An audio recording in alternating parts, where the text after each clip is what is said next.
ഇന്നൽ ഈമാന ലയരിതു ഇലൽ മദീനത്തി കമാ തരിതുൽ ഹയ്യത്തു ഇലാ ജുഹ്രിഹാ. ഒരു പാമ്പ് അതിന്റെ മാളത്തിൽ നിന്ന് പുറത്തിറങ്ങി പുറത്തൊക്കെ പോയിട്ട് പണ്ട് പ്രാണികളെ പിടിച്ചു വിഴുങ്ങി വയറ് നിർത്തി കഴിഞ്ഞാൽ ആ പാമ്പിന് ഉടനെ അതിന്റെ മാളത്തിലേക്ക് എത്തണമെന്ന് ആഗ്രഹമുണ്ടാകും. അതുപോലെ ഈമാനുള്ള ഏത് മനുഷ്യന്റെ ഹൃദയവും മദീന മദീന എന്ന് ഓർത്തുകൊണ്ട് ആ മദീനയിലേക്ക് ആകർഷിച്ചുകൊണ്ടേ ഇരിക്കും.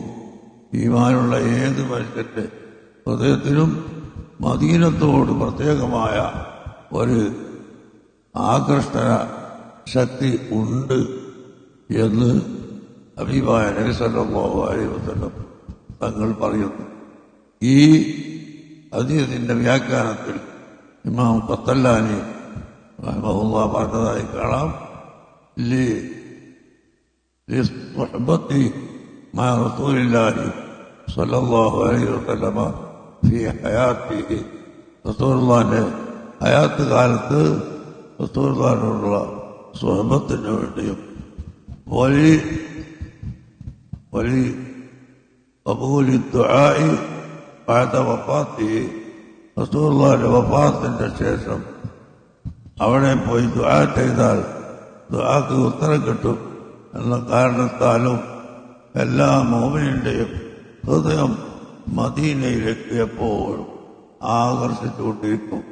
ആരെങ്കിലും ഒരാൾ മദീനത്ത് പോകണ്ട എന്ന് പറഞ്ഞാൽ അവൻ അള്ളാഹുവിന്റെ റസൂലിനോട് മഹബത്ത് ഇല്ലാത്തവനാണ്, ഈമാൻ ഹൃദയത്തിന്റെ ഉള്ളിൽ ഇല്ലാത്തവനാണ്. ഈമാനുള്ള ഏത് മനുഷ്യനും ഏത് സമയത്തും മദീനയിലെത്തണം